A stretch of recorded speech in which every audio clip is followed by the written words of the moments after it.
Humans have taken control of the destiny of all life on Earth.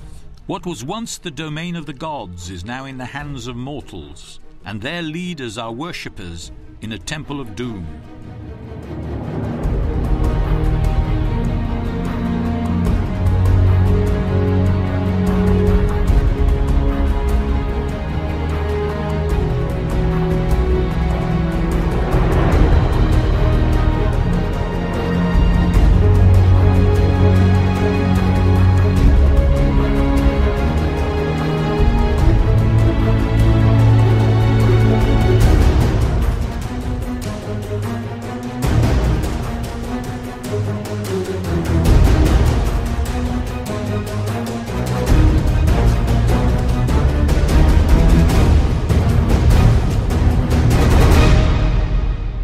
Hundreds of thousands of years, the oceans moved with the ups and downs in the levels of the greenhouse gases that bathed the planet.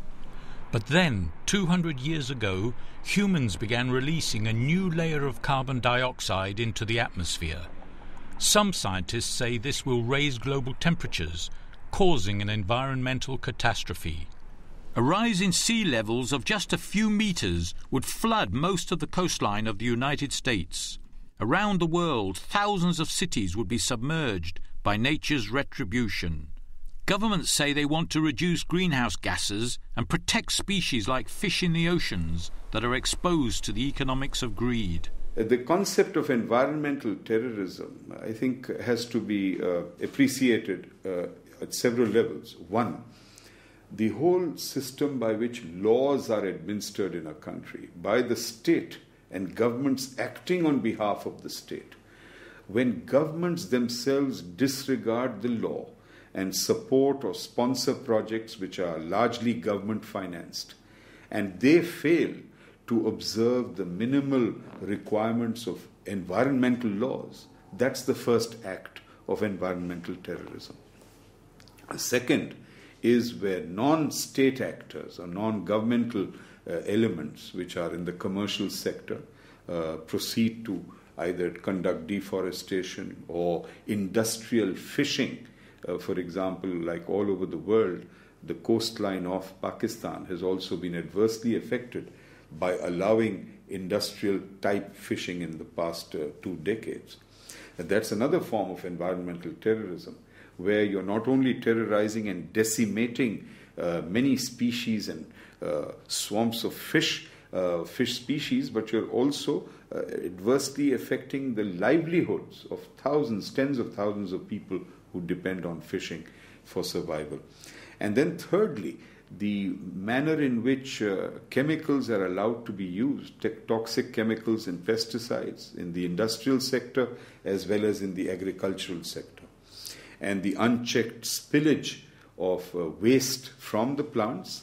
And here, unfortunately, where we've set a world record in mangrove planting, we, I think, are amongst those who also break some norms in spilling 70 to 80% of untreated sewage into the Arabian Sea off the coastline. But the green agenda has been hijacked. Governments are privatizing the income from nature. The heavens have been parcelled up into permits that can be sold to investors. Earth's drinking water is being appropriated by landowners and corporations. Even the ownership of fish is being transferred to deep-sea trawlermen. But what if the sceptical scientists are correct? What if there is no connection between the man-made greenhouse gases and global temperatures? How would we explain the intense political campaign to curb the emission of carbon dioxide? Well, the green agenda has been hijacked. Governments are privatizing the last of the commons, the oceans and the heavens, in what is turning into a vast financial scam. The climate change campaign is providing the political cover to turn the private corporate polluters into the land barons of the 21st century. Bankers have found a way to get in on the act, gambling on the price of permits that are supposed to curb pollution. The countries most responsible for the environmental crisis are history's leading coal burners. First, the United Kingdom, followed by the United States and Germany. But according to Dr. Jim Hansen, the space scientist who heads NASA's Goddard Institute for Space Studies, the dirtiest trick that governments play on their citizens is the pretense that they are working on clean coal. But the coal industry is promoting the myth of clean coal. You can reduce how dirty it is. It's much better than it was in 19th century England when you choked. And people's life expectancy was shortened. So they've made a lot of progress. But in terms of greenhouse gases, it's physically impossible to burn coal without adding greenhouse gases.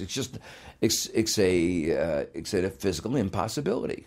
To control the damage caused by coal and petroleum, governments have invented a scheme called cap and trade.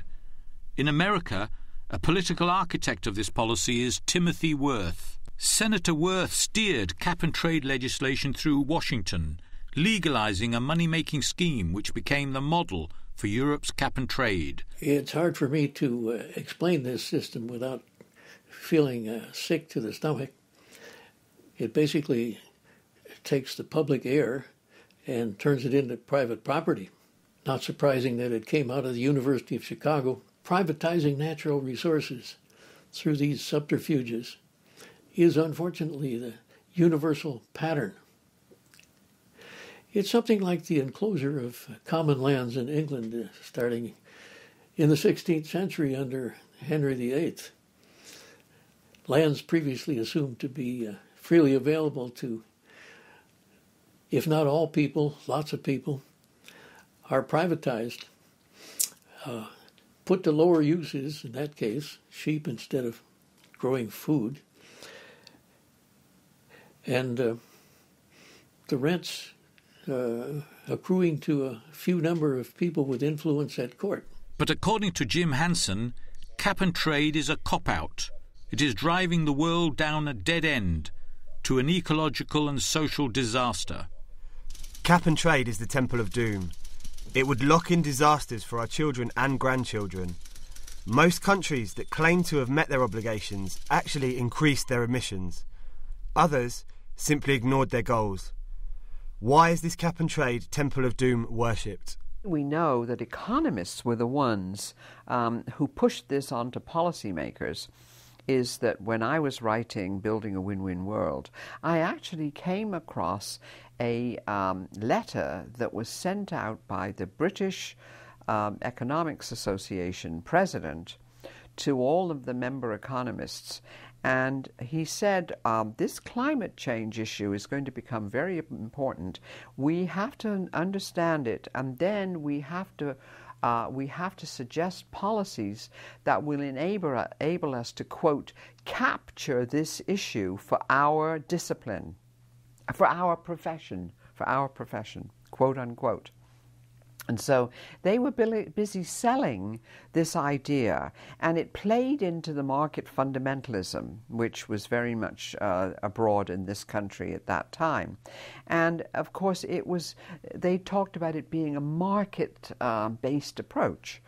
Well, of course, it's not a market at all. You know, it's created by legislation. I mean, it's actually a gigantic bureaucracy. And if you wanted to do a market approach to reducing carbon emissions, you would tax carbon. Very simple.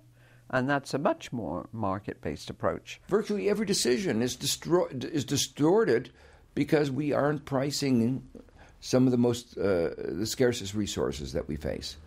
And what we need to do is begin to get better metrics that will help guide us to making these right decisions. A price can be placed on coal pollution to help governments clean up the environment. Revenue from the use of a natural resource could be thought of as a rent. So you could think of what people pay for permits as essentially a rent for using the atmosphere for disposal purposes. Environmental activist Larry Lohmann has witnessed the cap-and-trade system at close quarters.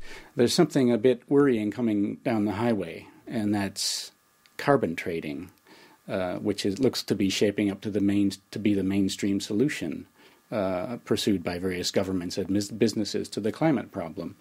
And we see this as a problem for us who are fighting these land issues, because what it means is that companies are going to be given money, they're going to be given finance in order to be able to, sequester carbon. They're going to be able to claim that they are cleaning up the world's atmosphere by planting their trees on people's land and get extra money for doing so. And as part of the same bargain, the big polluters in the northern industrialized countries will be able to say that they don't need to cut their own pollution because they're paying some plantation company in the global south to absorb their carbon dioxide. Cap and trade saves money for polluters without putting pressure on them to cut emissions from cars, power stations and buildings. Cap and trade is a way of dealing with the climate problem, which is based on neoclassical economic theory. The idea is that we can deal with the climate problem by engaging in incremental emissions cuts. In other words, we don't talk about history, we don't talk about technology, we don't talk about fossil fuels even.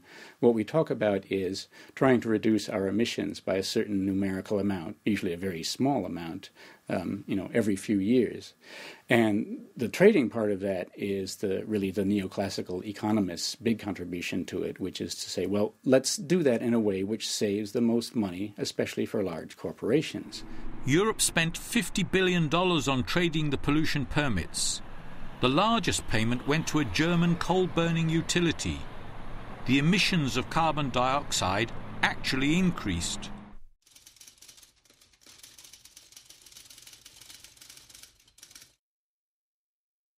The second part of carbon trading is called offsets, and this is an add-on to cap and trade. It's a supplement to cap and trade in a way. Think of it as companies coming along and saying, well, okay, this cap and trade business, it saves us a little money. It makes it a little cheaper. It makes it a little cheaper for us to cut our emissions according to the regulations the government has set, but it's still not cheap enough for us. We'd like more pollution rights so we can delay real changes in our fossil fuel use even longer. We'd like more carbon credits. We'd like more pollution rights. What's the answer to that? The answer to that is carbon offsets. Suppose both A and B don't want to cut their emissions. Neither one wants to cut their emissions. Offsets provides both of them with a solution. They can go abroad. They can go overseas. They can, for example, say, okay, neither of us is going to cut our emissions, but we're going to pay some plantation company, for example, in Brazil, to plant trees, which will absorb the carbon dioxide that we give off. So we don't need actually to change away from fossil fuels. We don't need to think about a transition away from our fossil fuel dependence. We can put all those decisions off a few years and meanwhile pay these people in the global south or wherever, it could be even in the U.S., to do something which compensates for our emissions. What this has done in practice, actually, is this has set up incentives for very clever businessmen and women to think about, well, how many different kinds of equivalents to emissions can we think of? Okay, we've got plantations. Plantations absorb carbon dioxide. Let's think of some other ones. Okay, maybe we can dump some iron filings in the ocean to cause the ocean to absorb more carbon dioxide, so we can continue pollution in that way. Over time, the number of permits given out for emitting carbon dioxide and other greenhouse gases is going to decline. The idea currently is that emissions should be down by 80% from their 1990 levels by 2050. So the number of permits is going to decrease very substantially, and the cost of each permit is expected to increase a lot. Currently, these permits are trading for about 15 to 20 euros for a permit to emit a ton of greenhouse gases. Forecasted that could be well over 100 euros within 5 to 10 years. And so the income stream from trading these permits could actually get quite large, from auctioning these permits in particular could get quite large.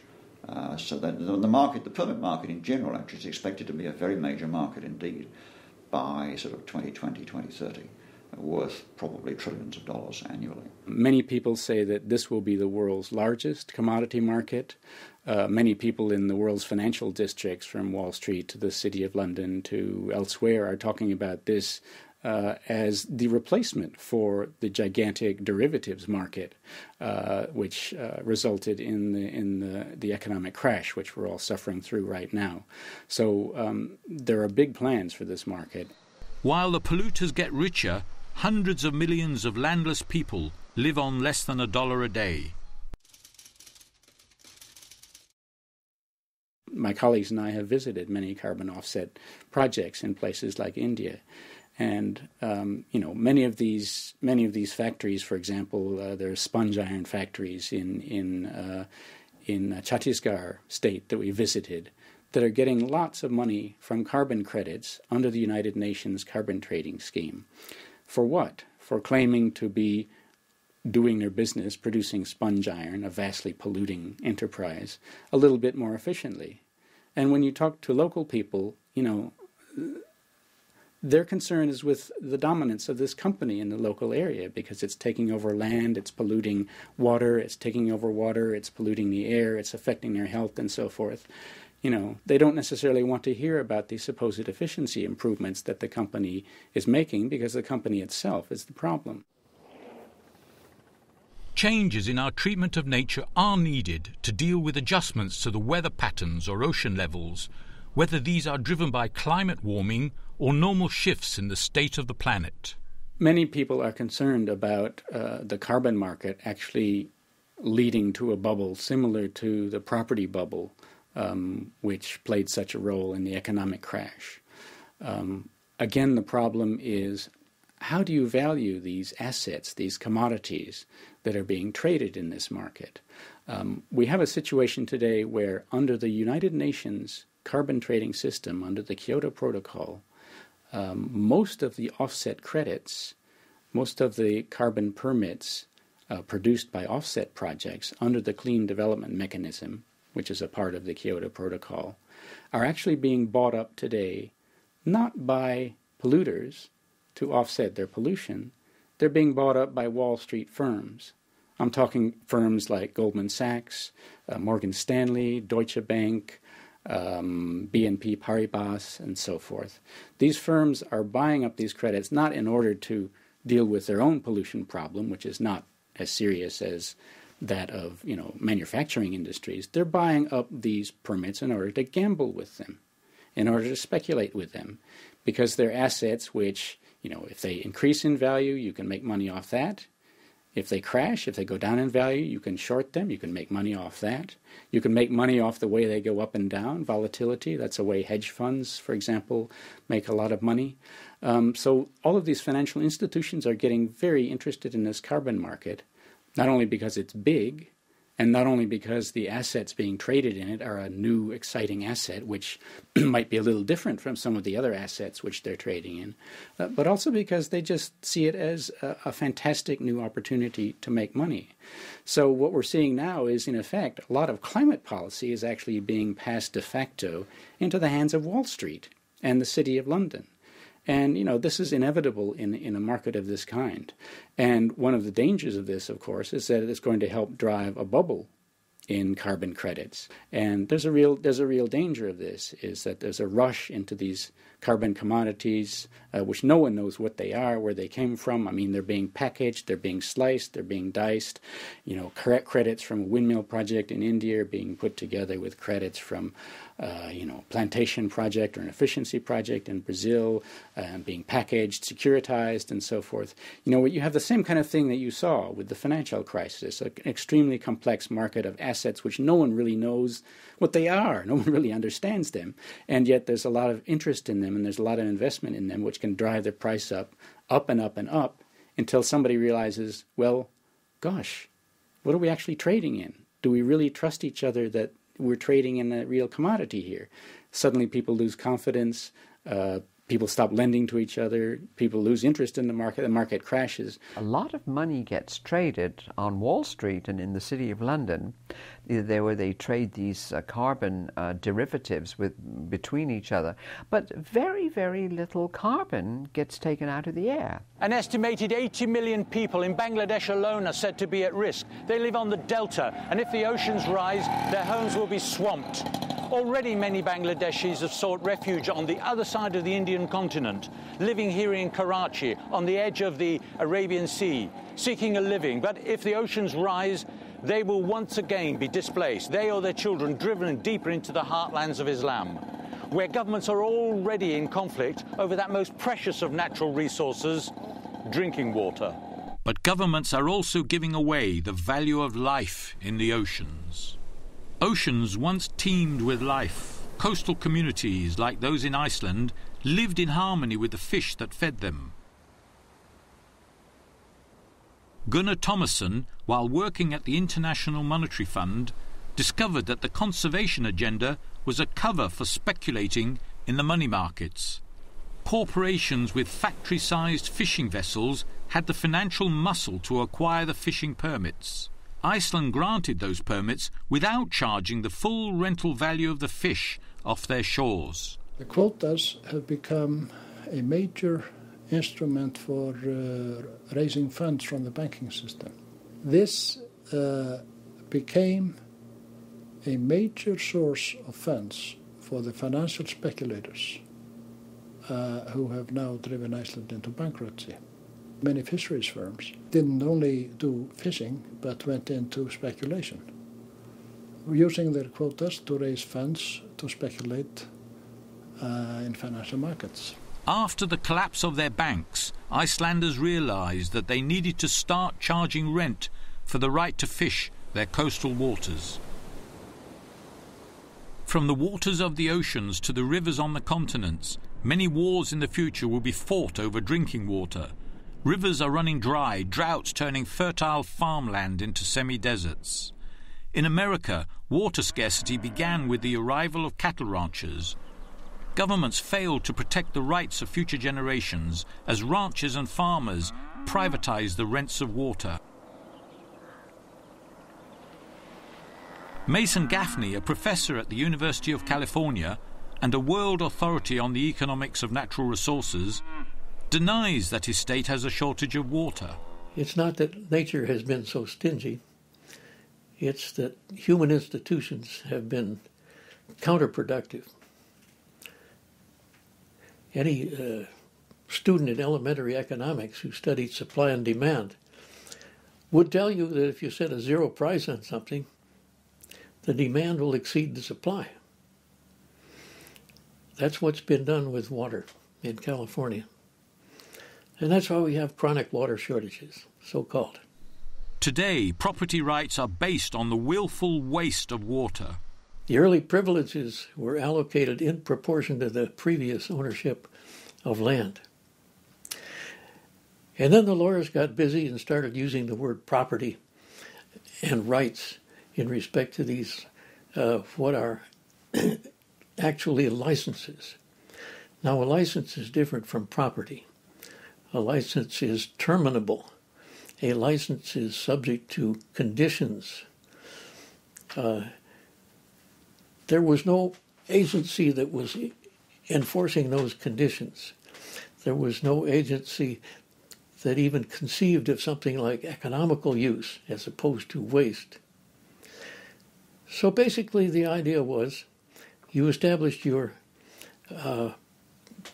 almost perpetual privilege to take flowing water each year based on the amount that you wasted the year before. In a state where water is publicly owned, distribution is rigged to favour the super-rich. The way this system works, first in time, first in right, means that those with the so-called senior claims get their water first in a shortage, and people at the end of the line with the so-called junior claims don't get anything at all. The shortages are not shared equally, in other words. So one group of water receivers who don't make out very well are these junior appropriators. The senior appropriators are the masters of mankind, so to speak, the super elite who get steady supplies of water paid for by the taxpayers, coming from the public domain, paying nothing for it. But the water crisis is even more acute in the developing world. The pricing and the distribution of water represents the character of the state. This is a state which spends more on the rich and extracts the resources from the poor. Let us look at the taxation system. the top 10% of the population, the richest 10%, pay 12% of their income in taxes, all taxes combined. And the poorest 10% of the population pay 16% of their income in taxes. So the poor are paying 4 percentage points more than the rich. If you look at the expenditure pattern, for every 100 rupees that the government collects, this year the government spent 122 rupees on itself. It has no money left to pay for economic infrastructure, either industrial or agriculture, which can provide jobs to people. It has no money for education. It has no money for health. It has no money for urban services or urban infrastructure. When the state fails to provide basic services to the people and expects the market to provide those services, then the poor cannot afford to access those services. They will be trapped in poverty. Was the rape of the living landscape inevitable? If we are to rescue the environment, we need to understand how we institutionalize the abuse of nature. The steam engines developed by inventors like George Stephenson reduced the costs of carrying goods to market. Everyone could have prospered without damaging the environment, but only if landlords paid the full social and environmental costs for the use of coal. That would have encouraged the invention of clean technologies, harnessing the sun and the wind, creating prosperity for everyone that was beyond people's wildest dreams. But the dukes and barons claimed ownership of the coal. They favoured cheap, dirty technologies which raised their rents. This behaviour offended the doctrine of natural rights which the aristocracy claimed to believe in when it was penned by John Locke in his treatise on government. The great and chief end of men's uniting into commonwealths and putting themselves under government is the preservation of their property, the mutual preservation of their lives, liberties, and estates, which I call by the general name property. It was here in the capital of Virginia in 1776 that the people declared their independence from the British. By that Old English word estate, John Locke meant land. Each of us had the natural right to life, to liberty, and to land. But we need to take a closer look at that word land, because in the period before Locke's social contract, each of us had two kinds of property. There was the private property that we created by our labour, shelter, clothing, hunting tools, and so on. But there was also the property that each of us shared in common, public property, and that property was land. Traditionally, human societies treated land as a social asset. It was this common property which Britain's Parliament privatised. A prosperous industrial society was possible, but only if the owners of land did not pocket the rents from the coal under their land. But landlords controlled Parliament. They worshipped at the Temple of Doom, and they turned a deaf ear on the advice from Adam Smith, the author of The Wealth of Nations. Ground rents are altogether owing to the good government of the sovereign. Nothing could be more reasonable than that a fund which owes its existence to the good government of the state should be taxed peculiarly. But landlords were locked into a culture of greed, so the pioneers of Britain's infrastructure, bridge builders like Brunel and Telford, were not encouraged to invent the green technologies that harnessed the clean power of the winds and the ocean tides. Clean technologies become economical when people pay the full social and environmental cost of air travel and for driving on the highways.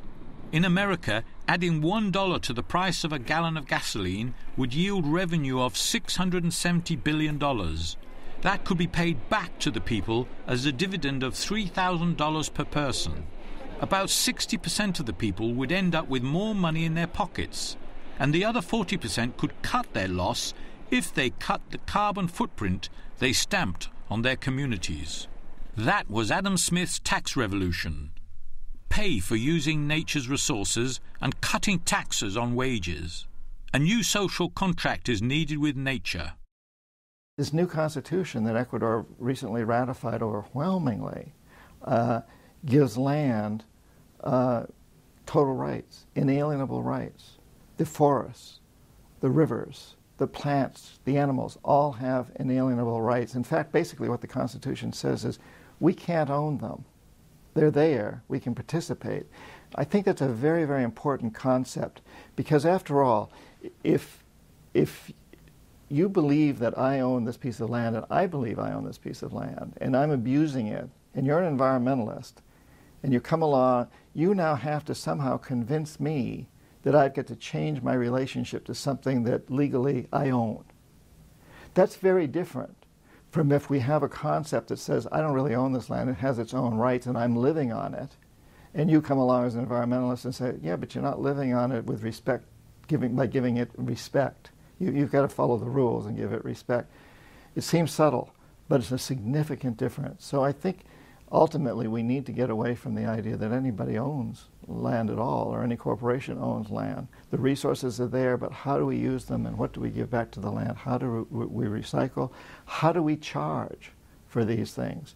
And every time we take something out of the land, we ought to factor into the price what we've got to give back to the land through recycling or through whatever the process is, to continue a cycle that ensures that future generations of our own children and every other species' children on this planet will continue to have as much at their disposal as we do, and hopefully even more. There are lots of things that need to be done about the environment, and the best way of dealing with them, generally, is to charge people for the harm that they do.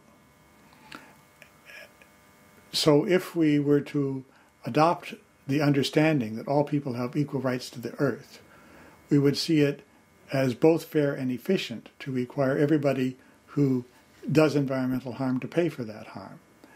And we would find it much easier to adopt a consistent policy in pressing the rest of the world to do the same. What we're dealing with here is an environmental crisis, a planetary crisis. And really we need emergency legislation.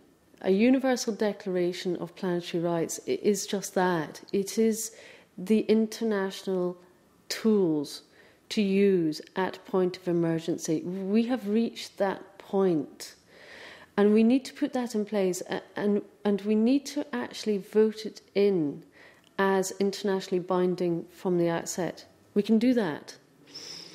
Now, with that, then we can actually tackle this collectively. And with that, you also have a seismic shift in consciousness. People begin to understand that that which is damaging must stop.